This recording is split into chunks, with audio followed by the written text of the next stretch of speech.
Hello, Miss Holland. Hi, Mr. Hodges. How are you? Yeah, I'm fine, thanks. Would you be all right to do an interview with me? Yes, of course. Okay, thanks. I'm studying design and technology, and we've been given the task to produce a project based on three potential contexts. The context I've chosen to work on is entitled Safe and Comfortable Homes, and one area I've chosen to focus on for this context relates to the kitchen. I've just begun analysing this context to determine problems in order to identify design opportunities, so would benefit from your advice and guidance to support me in this initial stage. The initial problems which I've identified from my analysis are sharp knives being on display in the kitchen and fire risks, and have identified a range of products available to solve these issues, including knife blocks for safe storage of knives and fire blankets to help control a fire if it were to start. Do you face any of the problems which I've identified?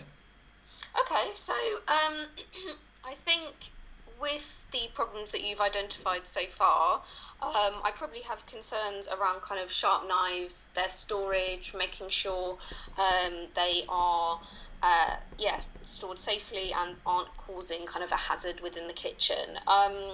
From like a fire risk perspective, I suppose I'm probably a little bit less concerned about that. I mean, it's certainly a problem within the kitchen, but it's not something I kind of think about on a day-to-day basis Okay, within the home. okay, thanks. Are there any other problems you face in this area, and what are they? Okay, so problems I would face in the kitchen would be, I think, sort of maybe lack of storage or lack of adequate storage. So what I mean by that is kind of how things are current, how easy things are to access. So a lot of stuff I will store on the counter space, um, but that makes things a bit messy and a bit harder to kind of work when preparing food. So um, at the moment, we've just kind of got a drawer that's full of stuff on top of each other. It would be quite good to have some kind of solution to um, make that easier and make it easier to access the individual items in there. Okay. And any other problems? Um, any other problems? Again, kind of, I suppose, coming to the kitchen, we've got kind of waste, how that's dealt with. At the moment, we've got two different types of bins, a recycling bin and a kind of general waste bin. Um, Living in lockdown has kind of thrown light on quite how much waste we produce. So having like the reduction of waste, I think, is probably quite an important thing, and how that's dealt with, how you're kind of how you behave sustainably. Okay, thanks. So, from all of the problems raised, including those which you just identify, which concerns you the most or least? Okay, so I'd probably say the general kind of storage of things and keeping the worktop clutter free is probably my top problem. My second problem, relatively close behind, would be the sort of storage and kind of looking after of sharp knives. Uh, then the third problem would be the reduction of waste. And finally, the fourth problem would probably be fire risk and fire safety. Okay, so from the problem which concerns you the most, which was storage, what would you need or want to help solve or alleviate the issues you face? Um, okay, what would I need or want? So I would need something that was small enough to fit in a kitchen drawer or a kitchen cupboard. So it would have to it would have to be a small enough size that it would fit in one of those. I wouldn't want it kind of outside of the cupboard, as I think that would just add to the clutter. Um, I would want it to be quite versatile. So what I mean by that is I know that you can have drawer dividers, and some drawer dividers you can kind of move the sizes of the divisions, and some you can't. So I would prefer it to be more versatile, whatever the solution was, because that gives you more options as a consumer. What would I want? I would want it to be, not too expensive, so not above, £50 to £100. I'd want it to look nice. Okay. What do you mean by look nice? What do I mean by look nice? So I don't want kind of plain white plastic. I don't think that's particularly attractive. I think it would need to kind of look quite stylish.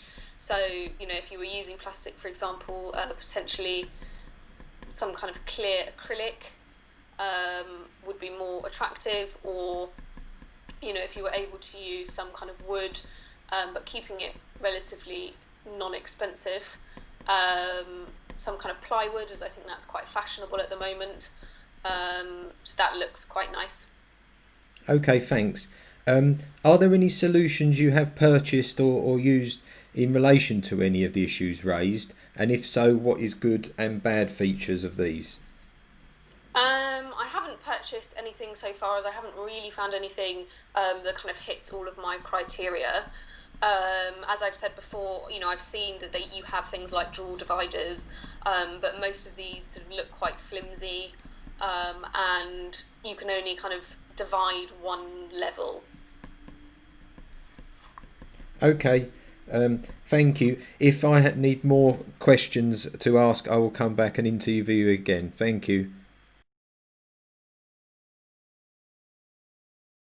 Okay, so you've just watched the interview that we mocked up there with a potential consumer, or a consumer who uses the kitchen in that particular case. So what I'm showing you here is kind of what I took as notes from the interview. Now, what you could do is record the whole interview and then insert it in as an audio clip, or put it in as a video, even if you took a video like that, or even link it off to YouTube. There's various different ways that you could present this. Another way is you could transcribe the whole interview yourself. But effectively, the useful part, or the difficult part, I suppose, of the task is to pick out the bits that you actually want to highlight in the project, and what are going to be useful to you to help you in the project. So this is the questions that I asked, and these are the bits that I picked out and that I would include in my NEA. So the first question there: do you face any of the problems which I've identified? Now, the consumer said that storage of sharp knives was an issue that she'd seen, so that was a good thing. I would be thinking about that and highlighting that, because it could be an area that I might want to direct my product in. And she said she wasn't as concerned with the fire risks. So for this particular consumer, if this was the one that I was choosing to focus my project on, I probably wouldn't carry on too much with that project. So I'll probably stop there and leave that in the analysis phase, leave that in the mind map, and maybe focus on other areas.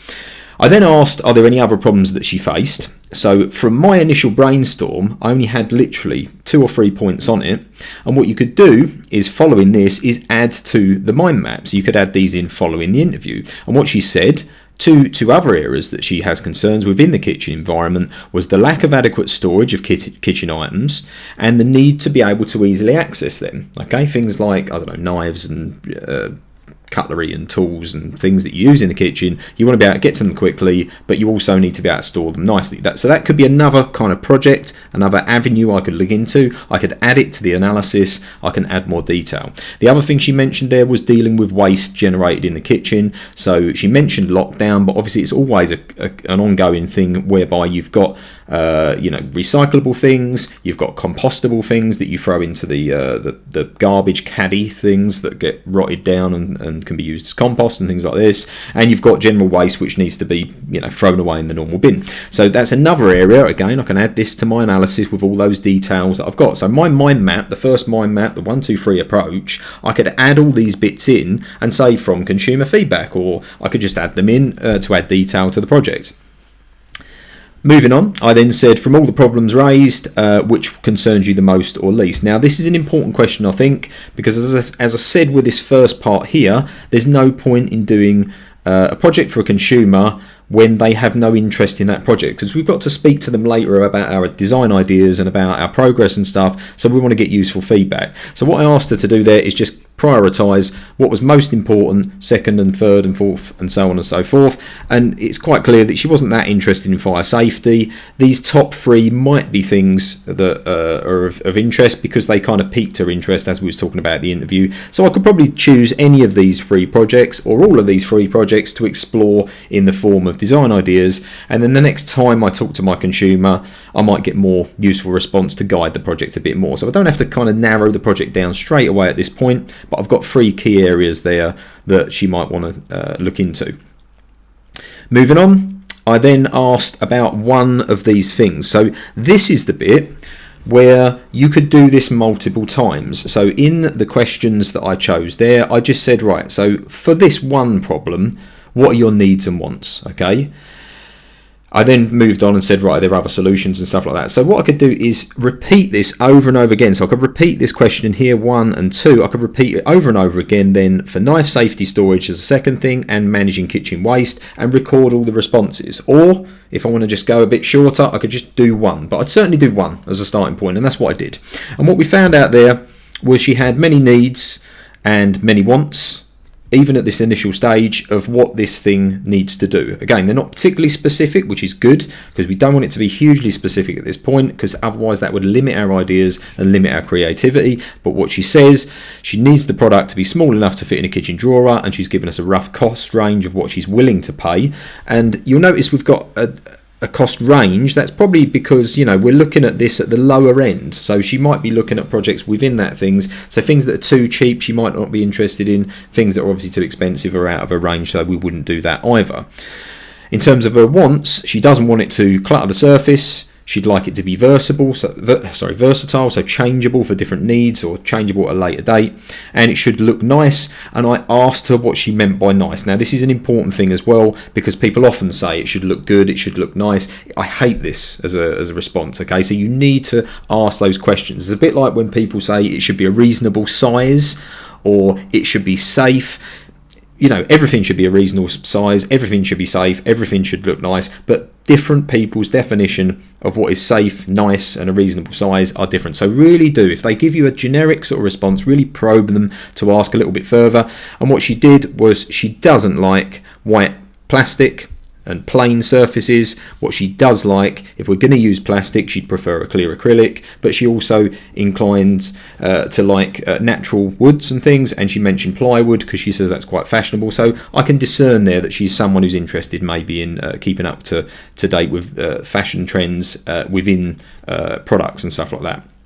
I then went on to ask, are there other solutions? She didn't have a lot to talk about there. She hasn't purchased things to actually solve this, so it's clear there is a problem there. But she did mention that she'd seen these drawer dividers that you can kind of buy. So what I can do from that is, okay, if I've never thought about any ideas within this project, I can go off and start searching for drawer dividers and seeing what is available on the market, and I can do my own analysis as to the pros and cons. Or I might well go back to the consumer and say, right, here's a range of drawer dividers which best suit your needs. What are the problems? What are the advantages of each? Okay, so there we go. I've just had my first questionnaire with the consumer, and I've already learned from my project, if I was going to do something using this consumer, it's probably something to do with the storage of kitchen items. I've got a brief specification that I can put into my NEA, and then I can add to at later stages when I get more and more information. And I've also got an idea of some products on the market that I might want to look into to help solve the consumer's problem, because this is what she's raised, this is what she wants us to do. Okay, and if we ask lots of questions like this, it makes our job easier as designers.